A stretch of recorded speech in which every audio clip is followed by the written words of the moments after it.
اور ہدایت بخشش کی کئی شروع لکھی جا چکی ہے اور ابھی جاری ہے، ابھی کام جاری ہے۔ اچھا جی ڈاکٹر طاہر مینتنولی صاحب، کنز الایمان، ذرا قرآن حکیم پہ آ جاتے ہیں۔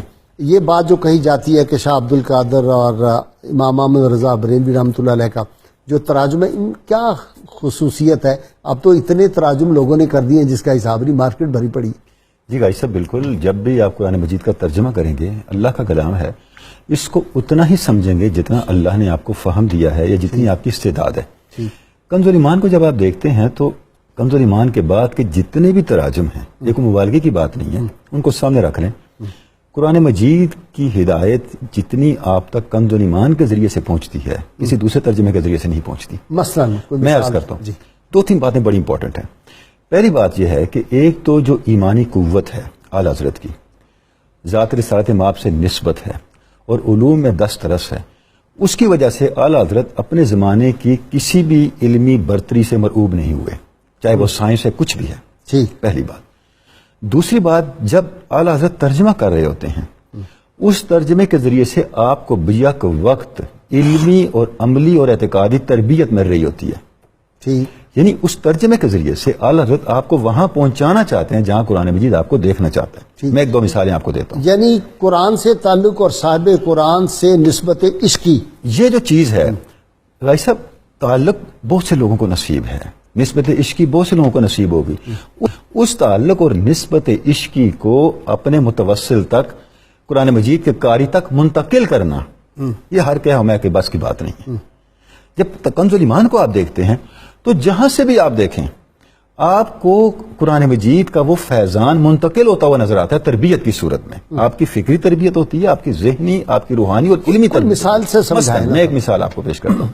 سورہ رحمان کی آیت مبارکہ ہے، یا معاشر الجن والانس ان تنفذوا من اقطار السماوات والارض فانفذوا لا تنفذون الا بسلطان۔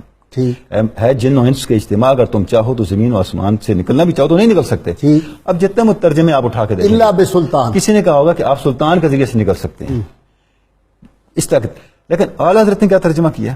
نہیں نکل سکتے، جہاں بھی جاؤ گے تمہیں اللہ ہی کی سلطنت ملے گی۔ اللہ۔ اب اس میں دو باتیں ہیں، اب اس ترجمے میں دو باتیں۔ پہلی بات آپ دیکھیں، اعلی حضرت نے توحید کو اسٹیبلش کیا، اللہ کی قدرت کو اسٹیبلش کیا، کہ جہاں بھی آپ جا رہے ہیں، آپ کی جتنی بھی ڈیولپمنٹس ہو رہی ہیں، سائنسی، علمی، فنی، ٹیکنالوجی کا، مت سمجھیے گا کہ آپ اللہ کی قدرت کو سرپاس کر گئے ہیں، نہیں، ابھی بھی آپ اللہ کی قدرت کے دائرے کے اندر ہیں، یہ آپ کی کم فہمی ہے جو آپ یہ سمجھ رہے ہیں ہم نے یہ کر لیا یہ کر لیا۔ پہلی بات یہ۔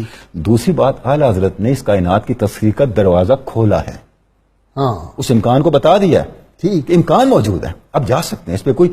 اب دیکھیں بقیہ تراجم میں بھی جہاں آپ کو امکان ملے گا، وہ امکان بھی رکاوٹوں والا ملے گا، ایسی ہے۔ آپ جا سکتے ہیں مگر اگر آپ کے پاس طاقت ہو۔ اب کسی نے سلطان کا ترجمہ راکٹ کر دیا، کسی نے میزائل کر دیا، کسی نے کیا، بڑے بڑے پڑے تراجم آپ اٹھا کے پتہ نہیں اب راکٹ سے آگے کیا کیا چیزیں آ جائیں۔ میں آپ کو عرض کروں، اعلی حضرت نے تو اس کو مشروط کیا ہی نہیں ہے، انہوں نے مشروط کر کے امکان بتایا۔ اعلی حضرت نے اس امکان کو مشروط سے بھی اٹھا دیا، فرمایا جہاں بھی جاؤ اللہ کی سلطنت آپ کو ملے گی۔ اچھا میں ذرا نا علامہ برکاتی سے فتاوی رضویہ کے حوالے سے گفتگو کر لوں، آپ ایک بات ذہن میں رکھیے گا، پولیٹیکل آپ کا یہ برِ صغیر کی سیاست پہ آپ کی نظر ہے، وہ جو ہندو مسلم اتحاد کی رو میں اس وقت تو بڑی بڑی شخصیات بہ گئی، تو یہ اعلیٰ حضرت کا کمال تھا کہ واپس لائے ان سب کو، محمد علی جوہر بھی واپس آئے، حسرت موہانی واپس آئے، اور قائد اعظم نے بھی اپنا تیار کیے نقطہ۔ ہاں یہ اس پہ بھی ذرا آپ نے گفتگو کرنی ہے کہ ہندو کی جو چلاکی اور عیاری تھی اور گاندھی کی جو عیاری تھی، لیکن اس وقت تو لوگ اس میں نعوذ باللہ پیغمبرانہ صفات بھی پیدا کر رہے تھے اور دیکھ رہے تھے، مسجدوں میں لا کے بٹھا دیا گاندھی کو۔ ہاں جی، وہ ساری بات آپ نے سنی۔ جی بھائی صاحب دیکھیں، جیسے میں نے پہلے عرض کیا تھا کہ دو قومی نظریہ کے بانیان میں سے ہیں یہ۔ اعلیٰ حضرت کی شان یہ ہے کہ آپ اپنے زمانے کے کسی بھی غالب رجحان سے، چاہے وہ سماجی تھا، سیاسی تھا یا علمی، اس سے مرعوب نہیں ہوئے، بلکہ حق پہ رہے اور حق کو بیان کیا۔ اس کی جب آپ پولیٹیکل ڈائمنشن دیکھتے ہیں تو دو قومی نظریہ ہے۔ تحریک ہجرت، یہ وہ زمانہ تھا، آپ تصور کریں، یہ وہ زمانہ تھا، تاریخ خلافت تھی، تاریخ ہجرت، تاریخ ترک موالات، جب ہندوؤں کا اتنا زیادہ پینیٹریشن ہوگی کہ مسلمان اس سیلاب میں بہ رہے تھے۔ بالکل ایسا۔ اور اعلیٰ حضرت نے جو موقف اختیار کیا، قرآن مجید کی جو اللہ نے آپ کو بصیرت دی تھی، آپ نے کتاب لکھی المحجۃ المؤتمنہ فی آیت الممتحنہ، سورہ ممتحنہ سے اخذ کیا سارے نقطے کو، اور جس چیز کو اسٹیبلش کیا اب آپ نے پورے اپنے نظریے کو کس پہ بیس کیا؟ یا ایھا الذین آمنوا لا تتخذوا عدوی وعدوکم اولیاء، ایمان والو میرے اور اپنے دشمنوں کو کبھی اپنا دوست نہ بنانا. واہ. یہاں سے آپ نے فرمایا کہ ہندو ہمارے دوست نہیں ہو سکتے.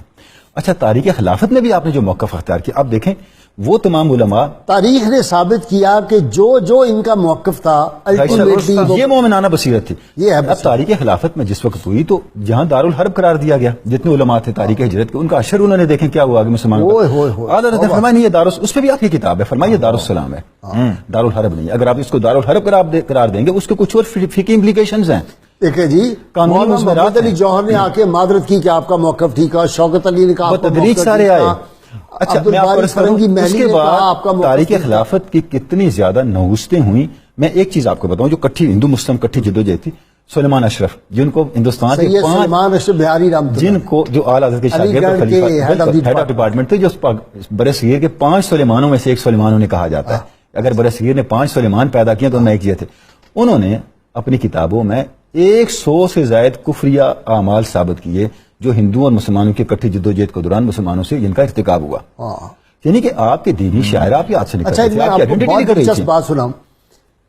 یہ مسجد العدل جو ضلع کچہری والی مسجد ہے، اس کا جب مقدمہ ہائی کورٹ میں چل رہا تھا تو مجھے ایز اے مائکس بلایا گیا تھا عدالتی معاون کے طور پہ. میں پیش ہوا ہوں، اس میں دلائل دیا ہم نے. ان دنوں میں ریسرچ کر رہا تھا تو مسجد کانپور کے حوالے سے جو اعلیٰ حضرت سے لکھے تھے نا دلائل، آپ یقین کریں جب وہ میں پڑھ رہا تھا میں حیران ہو گیا. اور میں نے کہا اگر یہ وکالت کی فیلڈ میں آتے نا تو سر محمود جو سر سید کے بیٹے تھے ان کو لوگ بھول جاتے. جسٹس محمود بعد میں اتنا ذہین آدمی. میں نے کہا یہ تو کیا وکیل یہاں پہ سارے وکالت ہی کے میدان میں تھے، لیکن ملت اسلامی کی وکالت کر رہے تھے. وہ تو پوری امت کے وکیل، وہ دین کے وکیل تھے اور ان آرگومنٹس کو لے کے آ رہے تھے جو آرگومنٹس اس وقت زمانے کی گرد اور اس بہاؤ کی وجہ سے اہل علم ان کے نیچے دب چکے تھے، ان کے سامنے آ ہی نہیں رہے تھے. میں جب آرگومنٹ کر رہا تھا میں نے عدالت میں کہا کہ when I was going through this فتاوا my eyes were dazzled. ایسا ہی ہے، آنکھیں چودے آ گئی تھی. اچھا، اس کے بعد دیکھیں اعلیٰ حضرت نے جتنی باتیں کی، جیسے میں نے کنز ایمان کے ریفرنس میں عرض کیا تھا، وہ صرف علمی نہیں تھی.